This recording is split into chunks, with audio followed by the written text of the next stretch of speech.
থেকে হয়তো সতর্কতামূলক আল্লাহ তাআলা এই সমস্ত আযাবগুলি মানুষকে দিয়ে থাকেন। আমাদেরকে একটা জিনিস মনে রাখতে হবে, শুধু আমাদেরকে নয়, ইতিপূর্ব অসংখ্য উম্মতকে আল্লাহ সুবহানাহু ওয়া তাআলা বিভিন্ন মাধ্যমে কাউকে গজব দিয়েছেন, কাউকে পরীক্ষা নিয়েছেন।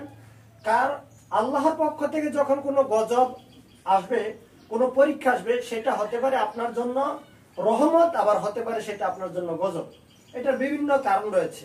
সম্মানিত উপস্থিতি, সূরা বাকারার 65 নম্বর আয়াত, সূরা বাকারার 65 নম্বর আয়াতে এবং 66 নম্বর আয়াতে আল্লাহ সুবহানাহু ওয়া তাআলা দাউদ আলাইহিস সালামের জাতি সম্পর্কে কিছু কথা তুলে ধরেছেন। আল্লাহ তাআলা বলছেন, যেটা তাফসীর ইবনে কাসির এসেছে, সূরা বাকারার 65 এবং 66 নম্বর আয়াত। আল্লাহ তাআলা বলছেন, ওয়ালাকাদ আলিমতুমুল্লাযীনা আতাদা মিনকুম ফাকুলনা ওয়ালাকাদ আলিমতুমুল্লাযীনা আতাদা মিনকুম ফিস সাবতি ফাকুলনা লাহুম কুনু কিরাদাতান খাসিন। আল্লাহ তাআলা বলছেন, সেই দিনের কথা তোমরা স্মরণ করো যেই দিন দাউদ আলাইহিস সালামের উম্মতেরা, যেই দিন দাউদ আলাইহিস সালামের উম্মতদেরকে আমি ওয়ালাকাদ আলিমতুমুল্লাযীনা আতাদা মিনকুম ফিস সাবতি ফাকুলনা লাহুম কুনু কিরাদাতান খাসিন। যেই দিন দাউদ আলাইহিস সালামের উম্মতকে আমি রাতারাতিতে বানরে শুকরে পরিণত করেছি। আল্লাহর পক্ষ থেকে আল্লাহ তাআলা নির্দেশ জারি করেছিলেন যে তারা যেন শনিবারের দিন মাছ না ধরে। এটা আল্লাহর প্রদত্ত একটা হুকুম। আমাদেরকে আল্লাহর হুকুম সম্পর্কে আগে এই জিনিসটা আমাদেরকে সবসময় মাথায় রাখতে হবে যে আল্লাহ তাআলা ছোট বড় যে কোনো নির্দেশ হোক না কেন, প্রত্যেকটা নির্দেশের আনুগত্য করা এটা আমাদের অপরিহার্য কর্তব্য। আল্লাহ তাআলা পক্ষ থেকে যে নির্দেশগুলি কখনো আমাদের এপিঠ হতে পারে, কখনো ওপিঠ হতে পারে। এই জন্য অনেক সময় আমরা অজুহাত পেশ করি যে আগে এই জিনিসটা ছিল। অনেক সময় এরকম বলি, যেমন আজকের যুগে যদি আমরা কাউকে বলি যে সিজদা করা শিরিক, তখন তারা কোরআন থেকে আমাদেরকে দলিল উপস্থাপন করেন যে সিজদা করা যে শিরিক এটা মিথ্যা কথা, অথবা সিজদা করা শিরিক আমরা মেনে নেই। এখানে তারা ব্যাখ্যা বিশ্লেষণ করে এইভাবে যে সিজদা করা শিরিক নয়, কারণবশত। তো সেই কারণগুলি কি? তারা বলেন যে সিজদা করা শিরিক হবে না যখন এটা তাজিমি সিজদা হয়। কারণ কি?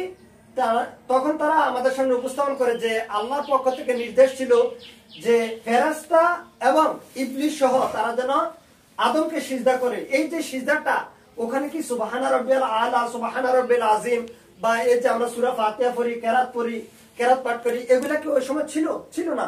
তাহলে তারা এই যুক্তি উপস্থাপন করে। এবং কি ইউসুফ আলাইহিস সালামের কথা উপস্থাপন করে যে ইউসুফ আলাইহিস সালাম তিনি স্বপ্নে দেখেছিলেন চন্দ্র এবং সূর্য তাকে সিজদা করে। এই সিজদা কি মূলত তারা ইউসুফকে আল্লাহ মনে করে অথবা আদম আলাইহিস সালামকে আল্লাহ মনে করে করেছেন? জি না, তারা এটা মনে করে করেননি। তাহলে তারা যে সিজদা করেছেন, তাহলে এই সিজদা হচ্ছে তাজিমি সিজদা, অর্থাৎ এই সিজদা কখনোই শিরক হবে না। এই হচ্ছে তাদের যুক্তি।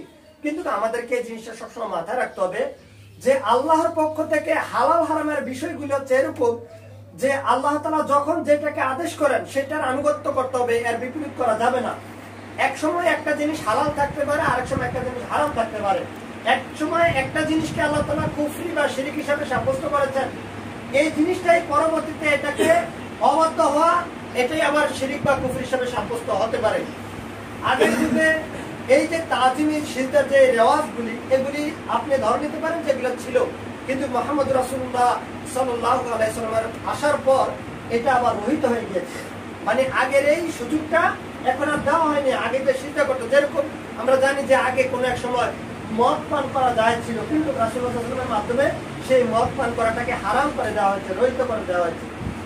যাই হোক, বলছিলাম আল্লাহ সুবহানাহু ওয়া তাআলা বলছেন যে স্মরণ করো সেই সময়ের কথা যখন আমি দাউদ আলাইহিস সালামের উম্মতকে রাতারাতিতে বানর এবং শুকরে পরিণত করেছি। তাফসীর ইবনে কাসির এই 65 নম্বর আয়াতের ব্যাখ্যা বিশ্লেষণে বলতে গিয়ে তিনি বলছেন যে শনিবারের দিন আল্লাহর পক্ষ থেকে নিষেধ করা ছিল যে তোমরা যেন শনিবারের দিন মাছ না ধরো।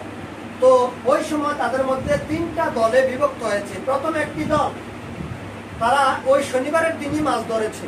দ্বিতীয় আরেকটি দল তারা শনিবারের দিন মাছ ধরেনি, কিন্তু তারা কাউকে বাধা প্রদান করেনি। তৃতীয় আরেকটি দল তারা নিজেও শনিবারের দিন মাছ ধরেনি এবং অন্যদেরকে বাধা প্রদান করেছে।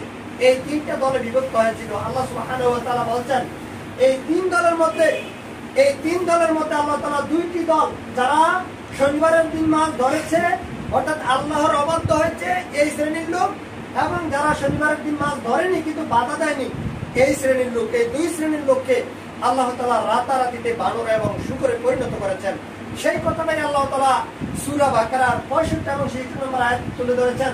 ওয়ালাকাদ আলিমতুমুল্লাযীনা আ'তাদু মিনকুম ফিস সাবতি ফাকুলনা লাহুম কুনু কিরাদাতান খাসিন।